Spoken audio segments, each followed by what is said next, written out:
très heureuse de vous savoir, très nombreux à travers le monde. Beaucoup on a biso partout.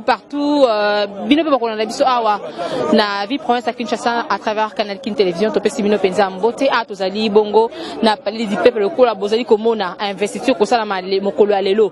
Il faut ba investir bongo ba ministre ba sele ko sala nommer le 65 ministre ba sele bongo ko sala nommer. Mais to komona moi eloko mo esiko leka a événement mo robo mais to ko tika pena mwana mboka me ko expliquer biso eloko nini fotokipe massa Cécile Kobeta na oesika. Bonjour. Bonjour madame. Pourquoi se présenter?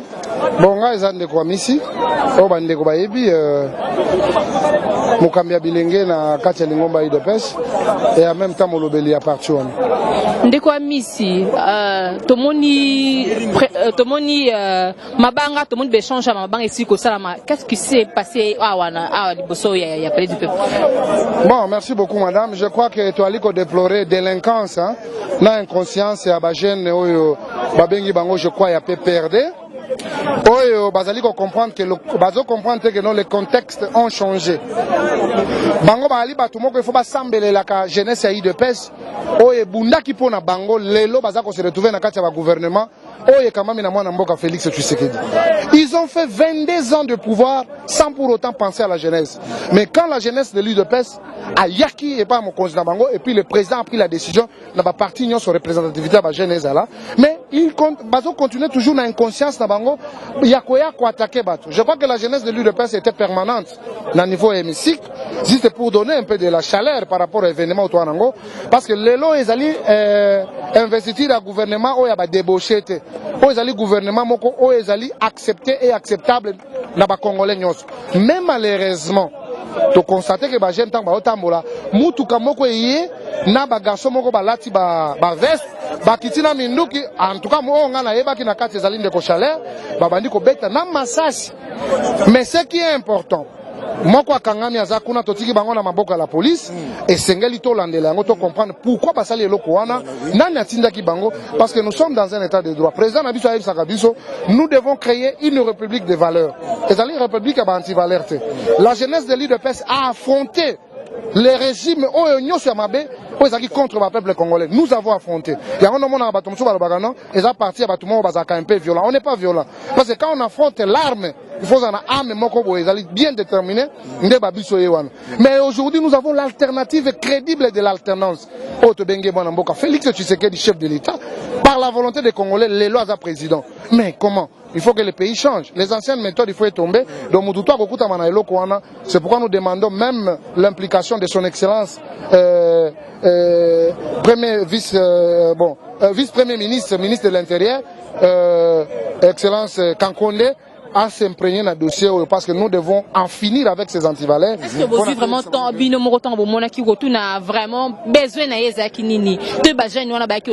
Maman, je crois que dans Mboka Nabicho, Zali Mboka Amibeko. Tangu yo simbi munduki ozali soldate, ozana intention nini? Ozana intention nini pe ozana nani? Parce que tu as dit que tu as na ba soda, tu as na ba policier. Mais azui munduki et puis azana tenue civile, ambimisi munduki pe abeta. C'est un criminel. Vraiment c'est un rempli. Battez-moi basé sur place. OK, papa ko ko esa biso. Et loko nini esi ko leka awa parce que batangi kombo ya mwana mboka moko awa, je ne sais pas, so il faut préciser biso. OK, madame, en tout cas, je remercie yo vraiment na événement. Ngape nazalaki wana, je suis un témoin oculaire. Tozalaki wana, je suis un des membres la force du progrès de l'UDPS. Tozalaki wana, tozalaki ko animé. Bon, d'abord objectif na biso to yela ki n'hémicycle c'est pour tenir ce gouvernement qui vient de sortir à l'œil. Ils doivent coûte que coûte respecter le principe du premier citoyen de la République, son Excellence le président Félix Antoine Tshisekedi Tshilombo, chef de l'État. Ndé objectif au biso to yelaka to tenir bango à l'œil. Au cas contraire, ensemble le peuple congolais et la force du progrès to ko boulonner bango. Mais to vanda ki wana toza ko motiver. To pesa moi ambiance pour que les gens nous n'avons rien fait du mal. Kaka na koyemba tozo yemba to komisa mukonzi na biso bango basali campagne na bango. Ils étaient tubatinda ki trois espions bazalaki 3 éclairs bazalaki en veste. Baye batelemi wana comme s'ils étaient des passants bazo beta neti moi li solo mais par surprise to sitowaka boye car moko voiture moko ekoti wana avec au moins 6 éléments na kati balati ba veste bien na kati na bango avec leur tête d'affiche chaleur. Moutou abimisi GP, il a commencé à tirer des coups de balle. Yango epesi biso moi frousse to saline tiko panzana parce que c'est ça la première protection. To panzana nous pose toto se protéger et après to moni ils ont encore une couverture d'un de certains yaba officiers, il y a la police ya mboka oyo. Bazana couverture na bango parce que c'était na présence na bango. Mais comment la police est ça tout autour wana non? Cette police qui est venue abondante oyo eye na sima. Le premier oyo azalaki wana moi groupe ya police oyo azalaki wana avec leur chef. Nde Amonaki, il était aussi là. Il ne peut pas s'écarter de l'événement. Merci beaucoup. Témoignage? Oui, maman. Là, j'ai expliqué parce que Nazaki victime sur place. Nazaki na fille na biso combattante, taba beti libanga na garçon na sur place na misu ngai. Na dévier libanga na joké na lokolo ba tombole ba ken hôpital. To kimimbango. Il y a eu de blessures na carrément minso ba blessure ba blessé ba oui, bazali belé, misusu bazana na ba pota na mitu bazali. To kimimbango na ye combattant à veste ya PPRD.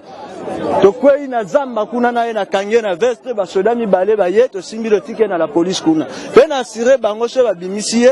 Vraiment, il dépêche la responsabilité pour na bango ba simba jusqu'à te aussi ça m'a camion so. Mais quand on peut expliquer biso parce que le boss a témoin.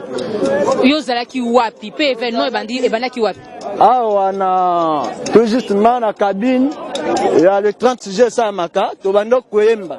Ensemble les combattants ils dépêchent toujours yemba na biso toujours. Ko bakeli ancien président ba jeton te parce que de fois bino bozaka beaucoup tant so bozo critiquer. Comme ya mutu te to bando yemba banzemo na biso di progrès. Ba ye na ba jeep na bango ba kiti na veste ba bandi ko beta mabanga to kimi biso nyos. À même moment ba oyo ba joki courage bazaki na force à kokimba te ba kweyaki c'est pour cela ba joki bango na kobeta.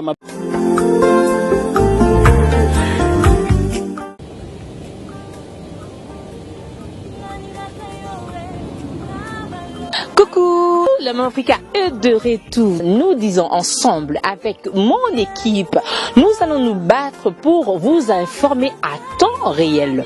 Congo Impact News, ensemble comme un seul homme, nous allons soulever la bannière de notre pays. Nous sommes en mouvement pour vous informer de toute actualité de notre pays.